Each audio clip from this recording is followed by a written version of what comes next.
You've got a stunning HDR grade, made trims to various monitoring targets, and rendered out your project. But how do you check that everything's okay with your work before handing off files to a distributor?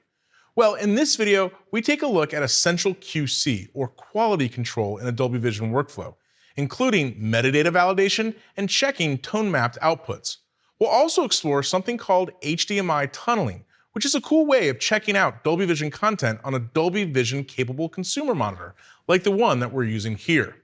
Now, there's different QC checks you can do depending on how you delivered your Dolby Vision master. If you delivered a ProRes or TIFF sequence with an XML of the metadata, first, play back the HDR PQ image master on an HDR reference display.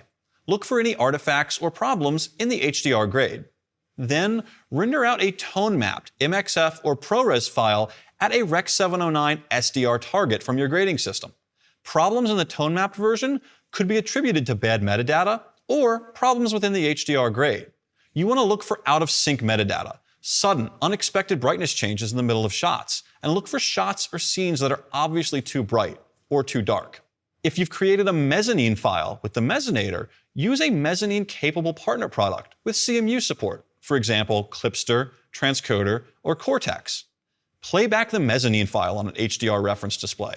Look for any HDR grading issues, but also check for JPEG 2000 compression problems in the mezzanine file.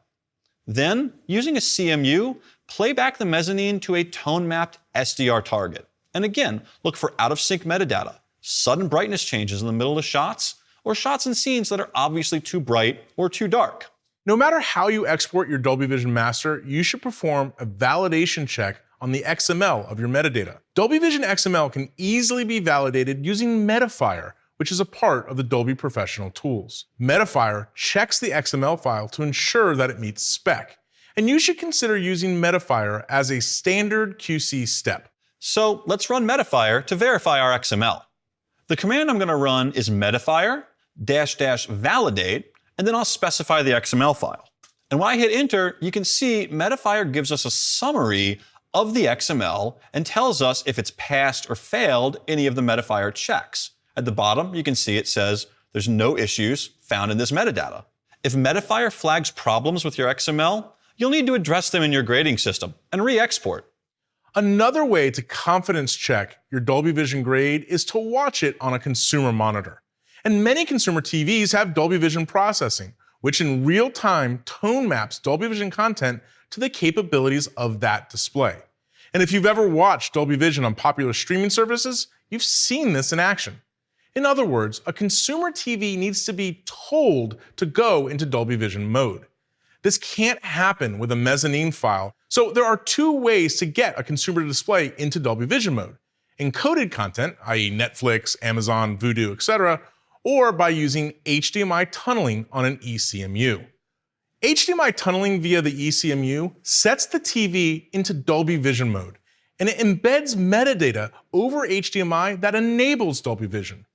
This allows you to view the Dolby Vision grade as a consumer would see it on their TV.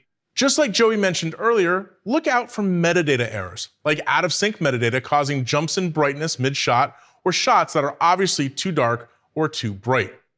And a few additional things to consider about tunneling is that currently it's limited to HD resolution. And tunneling is not meant as a replacement for proper reference monitoring to view target trims. Dolby recommends that you calibrate your consumer TV using calibration tools like those found in SpectraCal's CalMan software. Let me show you how HDMI tunneling works. It's pretty straightforward. First up, ensure that the eCMU is being fed a signal from your color grading system via SDI, as it would be for normal eCMU operation. Then connect the HDMI output from the eCMU to a consumer Dolby Vision capable TV. Just note that the HDMI output from the Kona 4 card in the eCMU is actually a mini HDMI connector.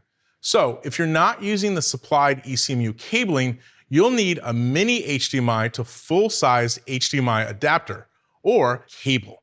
For HDMI tunneling to work properly, you'll need to have analyzed and trimmed to any targets that your project requires. Once everything is connected properly, log into the eCMU via a web browser and jump over to the configuration page. Here at the bottom of the configuration page, you can toggle between SDI output, the normal operation mode of the eCMU, and HDMI, which lets you use the eCMU for tunneling. Let's go ahead and choose that option. In just a moment, the eCMU will switch over to tunneling mode and output via HDMI. When this happens, you'll briefly see the TV flash that it's in Dolby Vision mode. From here, you can watch your project down, checking for any problems and verifying your grade in Dolby Vision. Again, just be careful not to make any critical decisions about your trims based on the HDMI tunneling preview alone. After mastering and QCing your project, what happens next? Your Dolby Vision mezzanine file, or IMF, can be sent to a distributor for encoding. Distributors will use enterprise-level encoders that support Dolby Vision to create an encoded master that's ready for streaming. Distributors can also use your Dolby Vision master to create other derived files, such as HDR10 and SDR versions of a project.